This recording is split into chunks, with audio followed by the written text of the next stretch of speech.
So first of all, welcome. I'm Karen Richards. I'm the founder of Women in Retail, which very scarily was almost 11 years ago now. We built that community, like-minded women, most of them very senior and continuing to progress in their retail careers, to bring together a fantastic network of women who one day, the vision always was, would be able to give back to you. The next generation of retailers coming through. You are our future, you're also fantastic women, you're also brilliant at shopping, you're brilliant at business. You've got a whole different view and attitude on the world that our generation have had, but it's changed again significantly. And what we wanted, and I wanted Women in Retail to do, was to basically help make your path a little bit easier. And something I've begun to really value in the last couple of years is my female network that I've built up through my career, and probably never more so than when I left Tesco at the beginning of last year. I had quite a lot of time off afterwards. I left as part of a restructure as well, so that was no fun at all. And I really, really valued my female network. I built it almost without realising, actually. But they were a group of women, mainly, who really, really helped me think about what to do next. They helped me emotionally and practically. They introduced me to people. They helped me really think about what I would enjoy doing. For me, it's all about finding the difference, never feeling you've learned everything, but always enjoying every day, as I have with my retail career. I've absolutely loved every minute. There have come to points in my career where I'm not loving it quite as much as I used to, and that's the point at which there's some kind of crossroads happening. I joined M&S as a graduate. I joined actually with Amanda Cox, who sat on the front row from Dunelm, and I joined as a science graduate.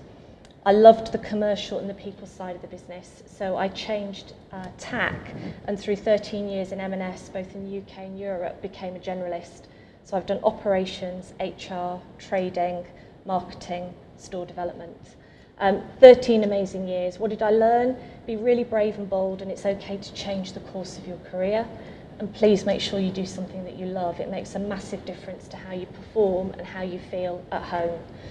And what I've learned is it doesn't matter what the job description is, it doesn't matter what the product is, it doesn't matter what the sector is. You take everything that you've learned and you can apply it to any job. So your crossroads analogy, when you get to that crossroads, it really doesn't matter which way you turn. There is an amazing job at the end of it. Hi ladies.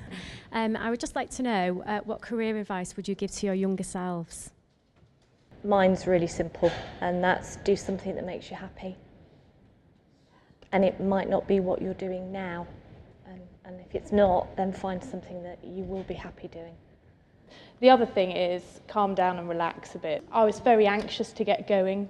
I was very anxious about progression, and actually opportunities turn up sometimes when you don't expect them. Things that seem like quite a bad situation often lead to a much, much better one, that crossroad point again. So I'd probably tell myself to calm down and relax a bit. Thank you, ladies. It's been very inspirational so far. You talked about challenges. Can I just ask who or what has been your biggest challenge and how have you overcome it in your career? On the people front, I think some of the biggest challenges I've had is when you end up working for somebody who has just got a completely different set of values in how they treat you or the organisation or your customers. And knowing what types of people they are is the first bit, and then you figure out your coping mechanism. Hi, I'm just really interested for those that are working mums on the panel to understand how do you balance having a career with being a mum? I think going back to work, my big call out is probably that it's almost impossible to predict how you will feel and when you will want to return. There is absolutely no wrong or right time. It helps massively to have an understanding boss.